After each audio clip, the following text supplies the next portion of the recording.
आणखीन सांगायची गेली तर पर्वताप्रमाणे विशाल आहे, एखाद्या व्यक्तिमत्वाप्रमाणे विशाल आहे. अगदीच तसं या अभंगामध्ये उपमा आईची दिली आहे, वर्णन संतांचं केलंय. हे पहिल्यांदा गांभीर्यानं लक्षात घ्या. ज्यांचं कौतुक आहे किंवा ज्यांचं सामर्थ्य सांगितलंय ते संत आहे, पण त्यांना म्हणताना असं म्हटलंय की तुमचं आणि माझं नातं आई सारखं आहे किंवा असावं अशी माझी विनंती आहे. का बरे? मग त्याच्यामध्ये उदाहरण तुकोबराय देतात, मला या विश्वात एकमेव नातं जे सिद्ध वाटतंय, शब्द गांभीर्यानं घ्या, सिद्ध वाटतंय, जे सत्य वाटतंय, जे तत्वशील वाटतंय किंवा अखंडितपणे जे परिपूर्ण वाटतंय ते आईच आहे. मला दुसरं नातंच सापडलं नाही की मी तुम्हाला त्याची उपमा द्यावी. मग मी देवालाही मागणी करताना एवढीच मागणी करतो की फार काही नाही होता आलं देवा तर कमीत कमी आईबाप तरी व्हा. कारण आईबाप असं व्यक्तिमत्व आहे जे निस्वार्थीपणे अखंडितपणे आमची पाठराखण करताय. पण आम्ही लेकरं देवा, अनाथ अपराधी पतित आगळा परी पाया वेगळा नका करू. मग हा स्वभाव आईचा आहे. लावून या हात कुरवाळीला माथा सांगितली चिंता न करावी, हा स्वभाव तुमचा आहे. त्याच्यामुळे या दोन्ही मधलं साम्य मला अखंडितपणे दिसतं. आता देव आणि संत हे एकच स्वरूप असल्यामुळे वर्णन करताना नाव देवाचं घेतलं काय आणि संताचं घेतलं काय, उद्दिष्ट एकच आलं. कारण देवते संत निमित्त त्या प्रतिमा. म्हणून आजचं या औचित्यासाठी घेतलेला अभंग आईच्या कौतुकास्पद जरी असला तरी वर्णन संतांचं आहे. म्हणून प्रामुख्याने पहिल्यांदा ते तुम्हाला अखंडितपणे समजून सांगण्याचा प्रयत्न केला. आता आजचं बोहीर कुटुंबियाच्या त्यांच्या आईच्या 13वी निमित्ताने, दुखवट्याच्या निमित्ताने आजचा नामसंकीर्तनाचा सोहळा सर्व बोहीर कुटुंबियाच्या माध्यमातून राधाबाई बोहीर यांच्या 13व्या निमित्त आजचा हा सोहळा त्यांचे 3ही सुपुत्र भगवान दादा, वसंत दादा, संतोष दादा आणि त्यांच्या 6 मुली, 22 नातवंड, 3 सुना. बघा सोपं आहे नाही का? एवढं मोठं कुटुंब असल्यावर इथे राजकारणी माणूस असला तरी खपून जाईल, घरचंच मतदान एवढं दादा, त्यामुळे विषय नाही. अगदीकपणे ज्यांनी ही सेवा इथे उपस्थित केली आहे बहिर कुटुंबियाचे मनस्वी आभार. त्यांनी माझं कीर्तन ठेवलं म्हणून कौतुक नाहीये, पण आईचा त्याग लक्षात घेऊन त्यांनी हा सोहळा इथे उभा केलाय. कारण गरुड पुराणाच्या नियमानुसार किंवा आपल्या शास्त्राच्या नियमानुसार पतना त्रायती इति पुत्रा, हा हे आपलं शास्त्र सांगतं, तसं इथे लावायची गरज नाहीये.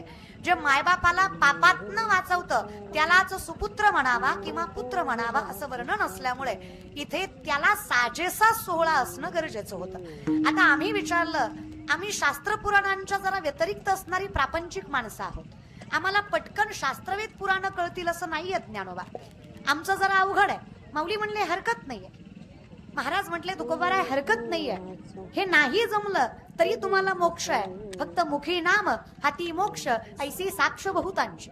जर मोक्षाचं साधनच म्हणाल तर माऊलींचं मत आहे नामसंकीर्तन साधन पै सोपे जळतील पापै चणवांतरीचे. अखंडितपणे एकतत्वी नाम दृढधरी म्हणा हरिसी करुणा येईल तुझी, तू मोक्षाला मिळणारच आहे. तरळे तरती हा भरवसा नामधारकाचा ठसा, हा विश्वास चालूनच हा संकीर्तन सोहळा इथं उभा केला की यदा कदाचित.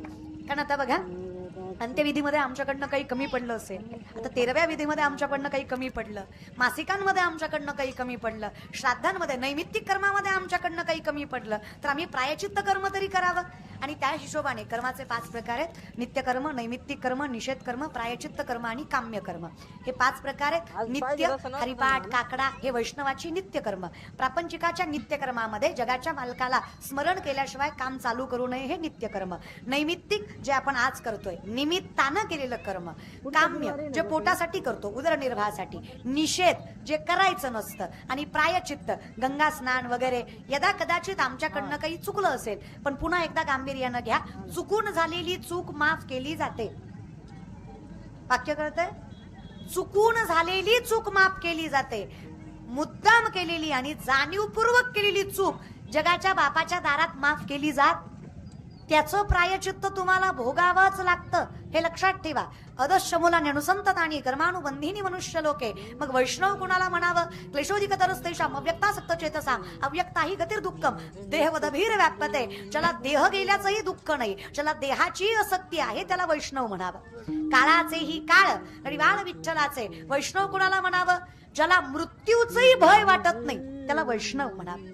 आणि हा वैष्णव एकदा झाला की मग जन्माचं सुख नाही आणि मृत्यूचं दुःख नाही. कारण जाणीव आहे वाहे माऊलीचे आम्ही आमची काळजी का करावी? आजकाल जर आमची लवकर काळजी नाही करणारा जगाचा बाप आहे, संत महात्मे आहेत, तर तुम्ही संत माय बाप कृपावंत कायमी पतित कीर्तिवानो. मग आम्हाला विनंती एवढीच, तुम्ही सनकाधिक संत असं वाटतं मनविता झालं तर कृपावंत झालं कधी एवढा रे. करा उपकार, सांगा देवा नमस्कार.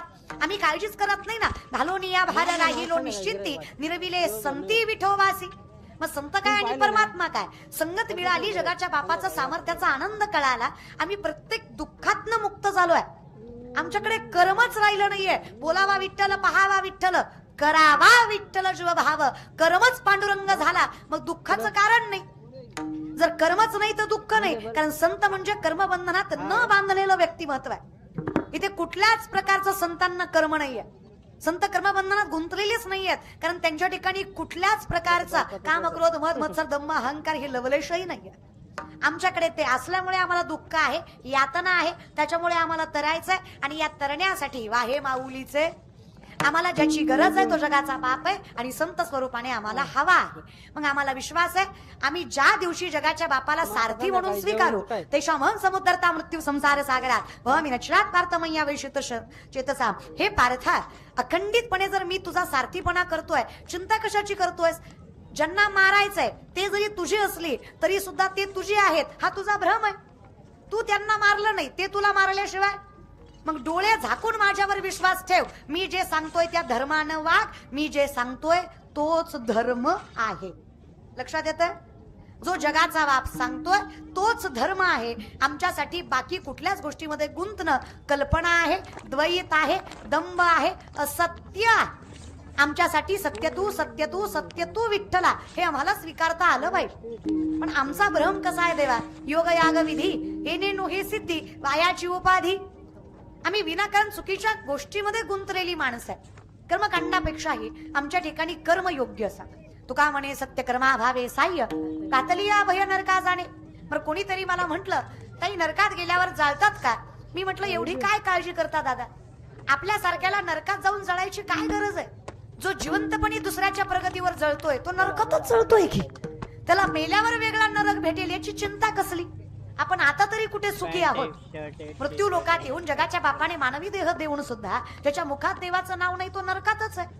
त्याला वैकुंठ मिळेल ही अपेक्षा भ्रम आहे. विनंती आहे देवा, मला कळावं की ज्यांच्यामुळे मी आहे त्यांच्या सानिध्यात राहणं माझ्या हिताचं आहे. मग गोमटे ते करा माझे, भार उजे तुम्हासी. मग आम्ही संतांना म्हणतो, आम्हाला आमचं कळत नाही एवढं आम्हाला कळत. कळतंय का?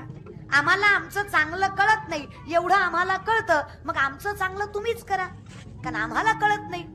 आमची अवस्था कशी आहे? आम्ही अशा भ्रमात आहेत.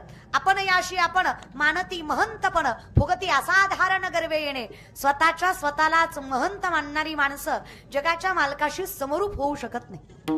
मग आमची अवस्था अशी झाली आहे, हे जळेविन बुडविती, आगेविन जाळीती, न सांगता कवळती प्राणी याते. हे शस्त्रविन साधिती, दोरेविन बांधिती, ज्ञानी अस्त्रीवती ती पैज लावणी. हे चिखलेविन रोविती, पाशेविन गोविती, कवना जोगेन होती अतवटपणे. ज्याने सत्याचा भोकसा काढिला, मग असत्य तृणकुटा भरिला. हा दंबू रुडविला जगी ही. हे ज्ञान निधीचे भुजंग, हे विषय दरीचे भाग, हे भजना मार्गीचे मांग मारकचे. यांनी काही आम्हाला देवापर्यंत पोहोचू दिलं नाही. मग आम्ही म्हटलं हरिप्राप्तीशी उपाय धरावे संतांचे पाय. आम्हाला पर्यायच राहिला नाही. आम्हाला शेवटी ज्ञानेश्वरी गाथा याच्याशिवाय तरलं जाईल हे शंकाच वाटायला लागली. मग आम्हाला याचाही विश्वास बसला की जसा जगाच्या मालकाचा स्वभाव आहे अगदी त्याचप्रमाणे त्याच्यापेक्षाही वरचढ संतांचा स्वभाव आहे. अवतार तुम्हा धराया कारण उद्धराया जन जड जीव. बघा देवाचा विषय आहे. देव दोनच गोष्टीसाठी येतो, भक्ता राखे पायाशी, दुर्जनाशी. पण संत प्रत्येकासाठी येतात. आता प्रत्येक सजीवासाठी येतात का? नाही. तर जड भिंतही ज्यांनी चालवली त्यांना ज्ञानोबा म्हणावं, रेड्यालाही ज्यांनी बोलवावं त्यांना ज्ञानोबा म्हणावं, आणि आपल्यासारख्या गाढवालाही ज्यांनी घोडं करावं त्यांना ज्ञानोबा म्हणावं. लक्षात येत? म्हणजे जीवही तारला, जडही तारला, प्राणीही तारला. उद्धराया जड जीव, अखंडितपणे सजीव आणि निर्जीव दोन्ही सामर्थ्याने भक्ती मार्गाला लावायची ताकद संतात आहे. भेदभाव कुठलाच नाही. बर जात वीत गोत कुळशिळ मात भजे का त्वरित, हे संतांनी अगतिकपणे सांगितल्यामुळे आम्हाला तुमच्यावर विश्वास बसला. आम्हाला कळलं तुमचा जन्मच आमच्यासाठी. खूप ताकद आहे.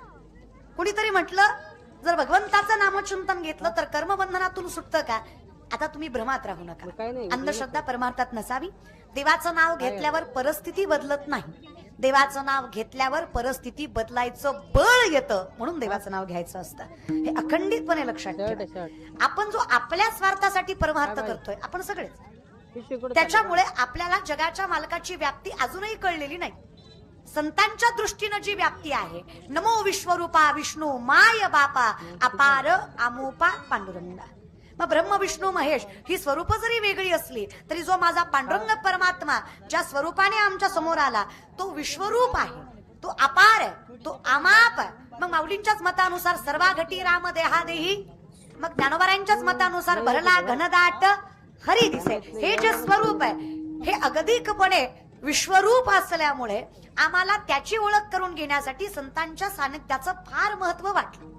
जगद्गुरु तुकोबाराय अखंडितपणे सांगतात माझ्यासारखा, आता तुकोबारांना म्हणायची गरज नाहीये माझ्यासारखा, पण ते म्हणतात माझ्यासारख्याला सुद्धा तारायची ताकद संतांमध्ये आहे, ज्यांनी अखंडितपणे मला तारलंय. मग ज्ञानियांचे ज्ञानी सुद्धा म्हणतात संताचे संगती मनोमार्ग गती आकळावा श्रीपती.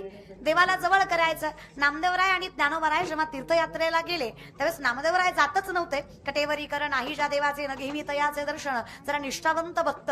पण पांडुरंग परमात्म्याने सांगावं नामा कुठे जातायत हे महत्वाचं नाहीये, तुम्ही कोणासोबत जाताय हे महत्वाचं आहे. तुम्ही आयुष्यभर